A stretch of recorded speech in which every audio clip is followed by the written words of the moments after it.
오늘 우리에게 주시는 하나님 말씀은 로마서 4장 3절에서 8절까지 말씀, 그리고 17절에서 25절까지 말씀입니다. 로마서 4장 3절에서 8절까지 말씀, 그리고 17절에서 25절까지 말씀입니다.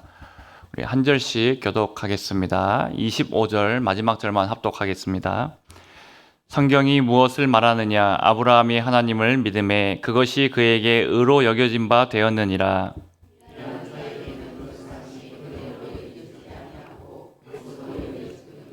이를 아니할지라도 경건하지 아니한 자를 의롭다 하시는 이를 믿는 자에게는 그의 믿음을 의로 여기시나니.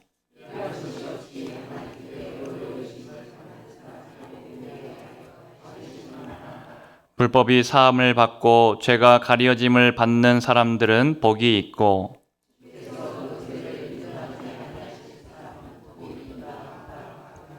17절입니다. 기록된 바 내가 너를 많은 민족의 조상으로 세웠다 하심과 같으니 그가 믿은 바 하나님은 죽은 자를 살리시며 없는 것을 있는 것으로 부르시는 이시니라.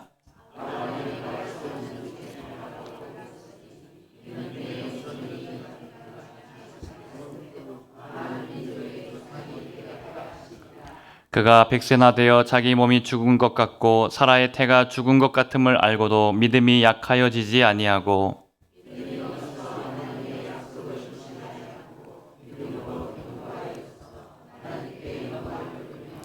약속하신 그것을 또한 능히 이루실 줄을 확신하였으니 그에게 의로 여겨졌다 기록된 것은 아브라함만 위한 것이 아니요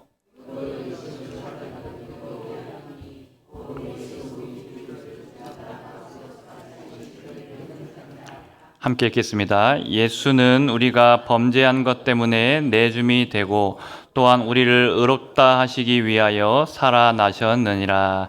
아멘. 할렐루야. 오늘 우리 수요기도에 나오신 여러분들을 주님의 이름으로 환영하고 축복합니다. 여러분, 오늘 말씀은 우리가 로마서 4장 말씀을 살펴보려고 합니다. 지금 계속해서 로마서 1장, 2장, 3장까지 살펴봤고 오늘도 4장 전체를 보려고 합니다. 시간 관계상 성경을 다 읽지 않았지만 4장 전체를 보려고 합니다. 이 로마서 4장 말씀은 복음의 심장과 같은 말씀입니다. 우리가 앞에 말씀들은 잘 아는데 4장 말씀은 잘 모르는데 이 4장 말씀이 굉장히 복음의 중요한 심장과 같은 말씀이다라고 할 수 있습니다. 특별히 오늘 본문은 이신칭이 곧 믿음으로 의롭다 하심을 받는 진리에 대해서 분명하게 선포하고 있습니다. 앞에 말씀까지 우리가 살펴봤던 것이 무엇이었습니까? 모든 사람이 죄를 범하였다라고 했고 모든 사람에게 그래서 복음이 필요했다라고 했습니다. 여러분, 그리고 율법을 지켜서 하나님 앞에 의롭다 하심을 받을 수 없었고 하나님 앞에 설 수 있는 자가 아무도 없었습니다. 그런데 하나님께서 그러나 이제는 이라고 하면서 로마서 3장에서 새로운 길을 열어주셨습니다. 그 길은 율법 준수의 길이 아닙니다. 예수 그리스도의 길, 내가 한 것으로 한 것이 아니라 예수 그리스도께서 이루신 그 일로 인해서 우리가 구원받게 됨을 말해줍니다. 유대인들은 어떻습니까? 이것을 받아들이기가 어려웠습니다. 정말 믿음만으로 의롭다 하심을 받는다는 것이 성경적인가? 구약 성경에도 정말 그렇게 나오는가? 그래서 여러분, 유대인들은 받아들이지 못합니다. 그래서 바울이 오늘 말씀을 통해서 두 명을 그들 앞에 증인으로 내세웁니다. 한 사람이 아브라함이고 또 한 명은 다윗입니다. 바울이 이렇게 말하는 것이죠. 너희가 정말 존경하고 권위를 가졌다고 생각하는 아브라함도 또 의롭다 하심을 받았고 믿음으로 의롭다 하심을 받았고 다윗도 믿음으로 의롭다 하심을 받았다. 이것을 바울이 이제 말씀을 통해서 증명해 보입니다. 자, 그러면 오늘 우리도 바울을 따라서 이 말씀의 두 가지를 한번 같이 살펴보려고 하는데요. 첫째, 믿음으로 의롭다 하심을 받는다. 그리고 둘째는 믿음은 약속을 붙들고 순종케 한다라는 것을 오늘 두 가지 대지로 가지고 말씀을 보겠습니다. 여러분, 먼저 우리는 믿음으로 의롭다 하심을 받습니다. 이것은 행위로가 아니라 믿음으로만 우리가 의롭다함을 받을 수 있습니다. 바울의 아브라함의 예를 다시 한번 보십시오. 3절 말씀을 보시면요. 3절 말씀에 보시면요. 아브라함이 하나님을 믿음에 이것이 그에게 의로 여겨진 바 되었느니라. 여러분, 믿음을 통해서 의로 여겨진 바 되었다라고 나옵니다. 여기서 여겨진다라는 말은 헬라어로 로기조마이라는 단어가 쓰였습니다. 내 것이 아닌데 내 것처럼 여겨준다라는 의미입니다. 이게 복음이고 또 하나님의 은혜입니다. 여러분, 이런 사람은 삭을 받는 것이, 품꾼이 품삯을 받는 것이 당연하죠. 그것은 은혜로 받는 것이 아니라 자기의 보수로 받는 것이 품삯입니다. 그런데 아무 자격이 없는 사람이, 일도 하지 않는 사람이 받는다라고 한다면은 그것은 품삯이 아니고 은혜다라고 할 수 있습니다. 우리가 하나님 앞에서 그렇습니다. 잘한 것이 아무것도 없습니다. 우리가 한 것은 다 하나님 앞에서 죄만 지었을 뿐입니다. 그런데 하나님께서 뭐라고 말씀하십니까? 내 아들이 행한 의를 네 것으로 여겨주겠다. 내 아들이 이룬 순종을 너의 순종으로 여겨주겠다. 내 아들이 흘린 보혈로 너의 죄를 씻어주고 덮어주겠다. 여러분, 그것이 이신칭이고 하나님의 은혜입니다. 그래서 바울이 말하죠. 5절 말씀을 앞에 화면 통해서 보여주시면요. 5절에 이를 아니할지라도 경건하지 아니한 자를 의롭다 하시는 이를 믿는 자에게는 그의 믿음을 의로 여기신다라는 말씀이 나옵니다. 여러분, 경건한 자를 받으시는 것이 아니라 경건하지 아니한 자를 의롭다라고 그렇게 만들어 주시고요.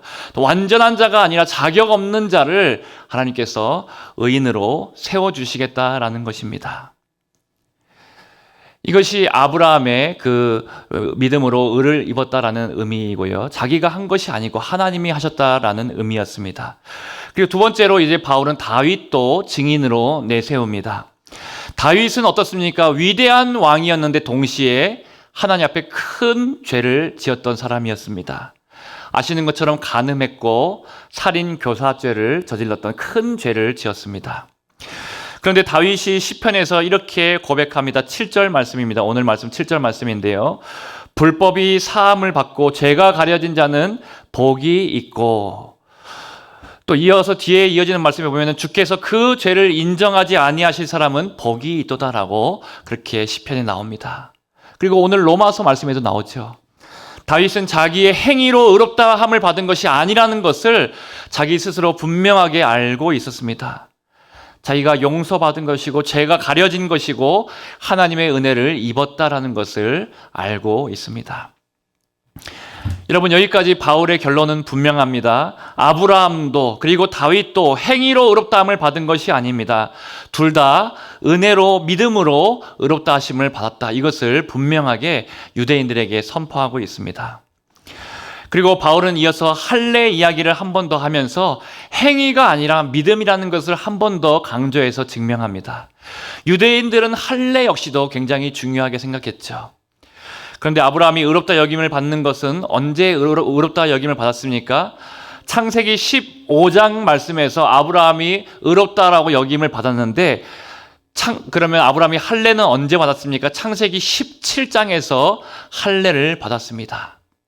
그러니까 아브라함이 할례 받기 전에 의롭다 하심을 먼저 받았고, 그래서 할례가 아브라함을 의롭게 만든 것이 결코 아니고 의롭다 하신 것을 받는 표시로서 할례를 받았다는 것을 강조하는 것이죠. 여러분, 이 말은 할례와 같은 종교적인 표시, 오늘날로 하면 뭐겠습니까? 세례라든지 이런 것들이 사람을 의롭게 하는 것이 아니다라는 뜻입니다. 무할례자도, 이방인들도 믿음으로 의롭다 하심을 받을 수 있다라는 것을 말해 줍니다. 사랑하는 성도 여러분, 그래서 여기까지 우리가 말씀을 한번 정리해 보겠습니다. 구원 얻는 믿음은 어떤 믿음입니까? 우리가 하나님께서 하신 의를 믿음으로 받아들이는 것입니다. 내 행위는 전혀 들어가지 않고 전적으로 하나님의 주권으로, 하나님의 은혜로 우리에게 주어진 것입니다. 여러분, 그래서 이것을 우리에게 한번 실제적으로 한번 이야기를 해보면요. 예전에는 내가 잘하면 하나님이 나를 받으실 거야 라고 생각했습니다. 이것은 율법적인 신앙관입니다. 내가 예배 잘 드리면, 내가 봉사를 많이 하면, 내가 기도를 많이 하면, 내가 거룩하게 살면, 내가 율법을 다 지키면, 이렇게 내 행위 중심으로 내가 뭔가를 해야지 하나님의 은혜가 나에게 임하고 내가 구원을 받을 것이다 라고 생각했던 것은 율법적인 신앙생활입니다. 그런데 어느 날 우리는 복음을 깨닫게 됩니다. 아니구나. 내가 하나님의 말씀을 다 어겼구나. 나는 하나님 앞에서 늘 죄인이었구나. 나는 자격이 없는 자였구나. 그런데 예수님이 나를 위해서 죽으셨고, 예수님이 나를 위해서 순종해 주셨고, 예수님이 나를 위해서 부활하셨구나. 그러므로 나는 더 이상 나를 믿지 않고 예수님을 믿겠다. 여러분, 이것이 진짜 믿음입니다. 여러분, 여기서 우리가 조심해야 될 것이 있습니다. 하나님이 우리에게 만약에 이렇게 물어보신다면 여러분 어떻게 답할지 한번 생각해 보십시오. 여러분, 나중에 우리가 다 하나님 앞에 서게 될 것인데 내가 왜 너를 나의 천국에 들여보내줘야 되냐라고 여러분에게 묻는다면 여러분 뭐라고 답하시겠습니까? 사람들은 흔히 이렇게 답합니다. 저는 그래도 이 세상에 살면서 좋은 그리스도인이 되려고 최선을 다해서 열심히 살았습니다. 여러분, 이것은 행위 구원입니다. 저는 하나님을 믿었고 거룩하게 살았습니다. 여러분, 이건 역시 믿음에 우리의 행위를 더한 것입니다. 또 어떤 사람은 이렇게 말할지 모르겠습니다. 저는 하나님을 믿었기 때문입니다. 여러분, 이 말도 조심해야 됩니다. 왜냐하면 잘못하면은 예수님이 아니라 내가 믿은 것을, 그 행위 자체를 중요하게 생각하는 것일 수도 있기 때문입니다. 구원하는 믿음은 어떤 믿음입니까?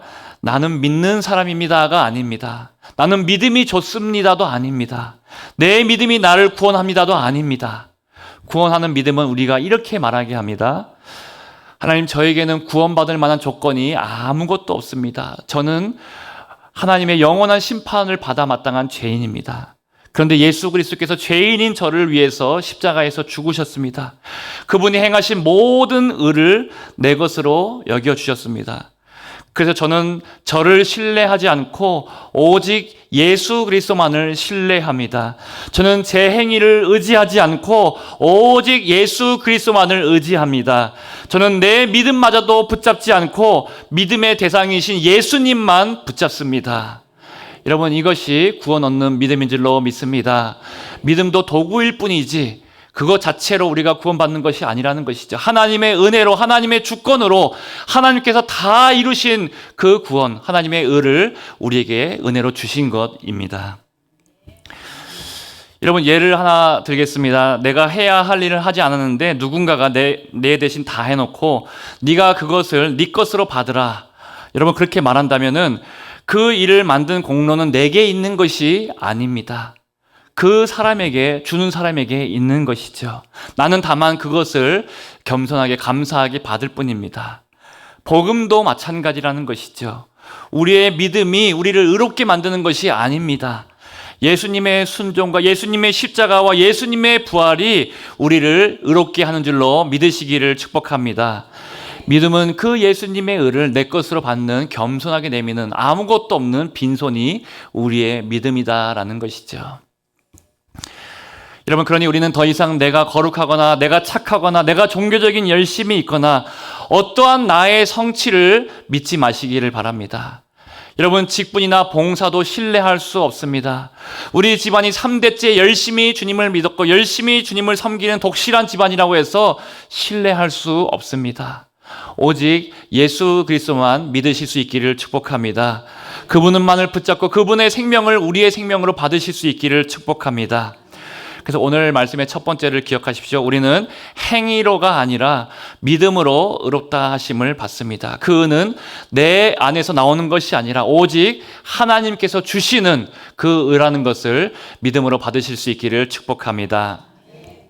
여러분, 두 번째는 믿음은 약속을 붙잡고 순종하게 만듭니다. 우리의 참 믿음은 약속을 붙잡고 그 약속대로 순종하게 만듭니다. 우리 20절 말씀을 같이 한번 앞에 화면 통해서 읽어보겠습니다. 시작.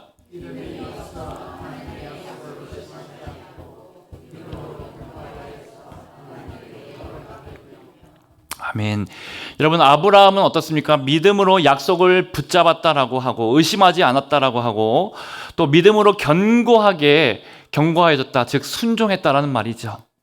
그리고 그 믿음으로 순종하여서 하나님께 영광을 올려드리게 되었다라고 20절 말씀에 나옵니다. 우리에게 참 믿음이 있으면 약속을 붙잡게 되고 또 그 약속을 붙잡고 순종의 자리까지 반드시 나가게 돼 있습니다. 그 실예를 이제 또 바울이 우리에게 보여주는데요. 아브라함은 바랄 수 없는 중에 바라고 믿었다라고 설명합니다. 이 말이 굉장히 중요합니다. 아브라함의 몸을 생각해 보십시오. 100세가 되었습니다. 또 사라의 몸, 아내였던 사라의 몸을 보십시오. 태가 죽었다라고 더 이상 임신할 수 없는 그런 몸이었다라고 성경이 말하고 있습니다. 눈에 보이는 현실을 보면은 절대로 아이를 가질 수 있는 소망이 없습니다. 그런데 믿음이 약해지지 않았습니다. 하나님의 약속을 의심하지 않고 그 약속을 믿음으로 꽉 붙잡았습니다. 그 믿음으로 하나님의 앞에 순종하면서 기도하였고 그 순종대로 이루어져서 하나님께 영광을 올려드렸습니다. 여러분, 약속하신 것을 능히 이루실 줄 확신하였고 그렇게 기도로 순종하였고 그 일들이 이루어져서 하나님께 영광을 올려드렸다. 이것이 믿음이고 또 믿음의 순종입니다. 여러분, 그래서 믿음은 어떻습니까? 눈에 보이는 것을 믿는 것이 믿음이 아닙니다. 보이지 않는 것, 보이는 것 너머에 있는 하나님의 약속과 또 하나님의 신실하신 이 약속들을 붙잡는 것이, 또 하나님의 성품을 붙잡는 것이 믿음입니다. 여러분, 우리도 살다 보면 하나님께서 믿음을 테스트할 때가 있는데요. 어떻게 테스트하십니까? 하나님의 뜻대로 살려고 하는데 눈에 보이는 현실만 보면은 답답하고 소망이 없어 보입니다. 경제적으로 약하고 또 몸이 약하고 미래가 불안정하고 가정의 문제가 늘 해결되지 않고 있습니다. 그때 사람들은 자꾸 눈에 보이는 것을 믿고 그것을 붙잡고 그것을 의지하려고 합니다. 그렇게 하다가 안 되면은 나는 이제 안 돼. 이 나이에는 늦었어. 하나님의 뜻대로 해도 안 돼. 결국은 나는 손해보고 실패하게 될 거야. 여러분, 그것은 믿음이 아닙니다. 현실에 눌려서 현실 속에서 안주하거나 또 현실 속에서 쓰러져 있는 것은 참 믿음이 아니라는 것이죠. 믿음은 보이지 않는 하나님을 보는 것입니다. 또 하나님의 약속을 붙잡는 것입니다. 당장 이루어지지 않아도 하나님의 약속을 붙잡는 것입니다. 여러분, 하나님의 약속은 마지막까지 신실하시고 진실되게 우리 가운데 이루어질 것입니다. 그래서 아브라함은 그 약속을 바라보면서 자기 몸을 보지 않고 아내의 몸도 보지 않고 현실을 보지 않고 하나님만 바라보고 하나님의 약속만 붙잡았다라는 것이죠. 자, 그렇게 아브라함이 하나님만 바라보니까 어떻게 되었습니까? 하나님은 어떤 분이셨습니까? 없는 것을 있는 것으로 부르시는 분입니다. 아까 말씀드렸지만 아브라함에게는 아들이 없었고 힘도 없었고 가능성도 없었는데, 그런데 하나님은 없는 것을 있는 것으로 만들어 주셨습니다. 여러분께서 바랄 수 없는 중에 바랬더니 아들을 하나님께서 아브라함에게 선물로 주셨습니다. 여러분, 우리도 아브라함처럼 나는 아무리 늦었다고 생각이 들어도, 나는 너무 부족하다라고 생각이 들어도, 내 현실은, 내 문제는 너무 크다라고, 도저히 해결할 수 없다라고, 바뀔 수 없다라고 생각이 들어도 끝까지 믿음으로 하나님을 바라보시고 하나님의 약속만을 붙잡을 수 있기를 축복합니다. 그 약속 붙잡고 끝까지 믿음으로 기도하여서 순종하여서 하나님께 영광 올려드리는 그런 저와 여러분들 되시기를 축복합니다. 여러분, 하나님은 그래서 우리에게 믿음으로 순종하는지를, 또 믿음으로 끝까지 약속 붙잡고 기도하는지를 테스트하십니다. 아브라함에게 이 약속을 주셨던 하나님께서는 아브라함의 믿음을 테스트하셨습니다. 이 늦게 낳은 아들, 이 귀한 독생자 아들, 그 귀한 외동 아들을 번제로 드리라, 제물로 드리라라고 하나님께 바치라라고 믿음을 테스트했습니다. 여러분, 하나님께서 이렇게 바치라는 말을 듣고 아브라함이 얼마나 마음이 불안하고 걱정이 되고 낙심이 되고 두려웠겠습니까? 이 귀한 아들 다시 바치라고 하니까 얼마나 바치기 싫었겠습니까? 그런데 그 하나님의 말씀 앞에서도 아브라함은 하나님을 믿었고, 또 하나님이 이 아들을 바쳐도 하나님이 다시 살리실 것을 믿었다라고 성경에 나와 있습니다. 그 믿음을 가지고 약속을 붙잡고 순종하여서 아들을 하나님 앞에 정말로 잡아서 드리려고 합니다. 아브라함이 어떻게 이렇게 아들을 바칠 수 있었을까요? 하나님의 약속을 붙잡았기 때문인데요. 하나님께서 주신 약속이 무엇이었습니까? 내가 너의 자손들을 바다의 모래처럼 많게 하고 하늘의 별처럼 많게 하겠다. 하나님의 약속을 떠올리고 그 약속을 붙잡았습니다. 하나님께서 분명히 나의 후손들을 많이 주시겠다라고 했는데 이 외아들을 죽이신다라면은 어떻게 될까? 근데 하나님께서 반드시 이 아들을 부활시키실 것이다라는 믿음을 가지고 있었습니다. 이것을 히브리서 11장 19절에서 말씀하고 있는데 우리 같이 한번 믿음으로 한 목소리로 함께 읽어보겠습니다. 그가 하나님이 능히 이삭을 죽은 자 가운데서 다시 살리실 줄로 생각한지라. 여러분, 이렇게 아브라함은 하나님께서 내가 하나님의 말씀대로 순종하면은 죽은 아들도 다시 살리실 것이다. 또 하나님의 약속대로 바다의 모래처럼 하늘의 별처럼 자손들을 많게 하실 것이다. 그 약속 붙잡고 순종했다라는 것이죠. 여러분, 이 순종이, 약속을 붙잡고 하는 순종이 우리의 순종이 될 수 있기를 축복합니다. 그리고 이제 마지막으로 한 가지 더 깊이 봐야 될 것이 있는데요. 아브라함처럼 우리도 믿을 수가 있다라는 것을, 또 그렇게 믿어야 된다라는 것을 하나님께서 마지막으로 가르쳐 줍니다. 우리 본문의 23절, 24절 말씀도 앞에 화면통해서 같이 한번 읽어보겠습니다. 시작.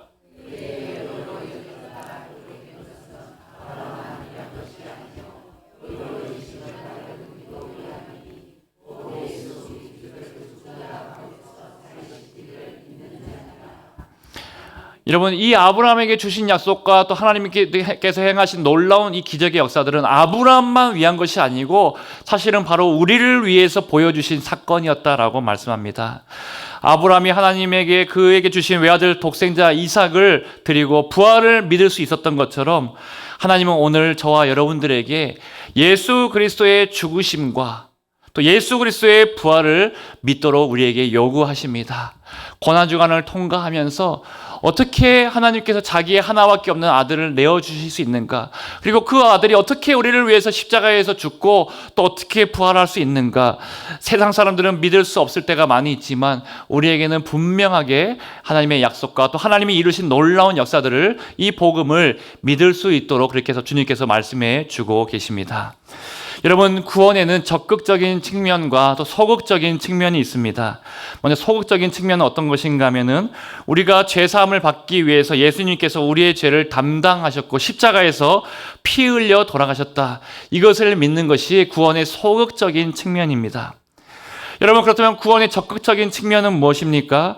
여러분, 이렇게 우리가 이것을 믿어서 죄사함 받고 하나님 앞에 의롭다 하심을 받을 뿐만 아니라 여러분, 불의했던 우리가 하나님의 은혜로 하나님과의 관계 가운데 나아가고 하나님과 친밀한 교제가 회복되고 또 하나님께서 우리에게 주시는 이 약속 붙잡고 부활의 능력을 경험하면서 십자가의 능력과 부활의 능력으로 살아가는 것이 적극적인 측면이다라고 할 수 있습니다.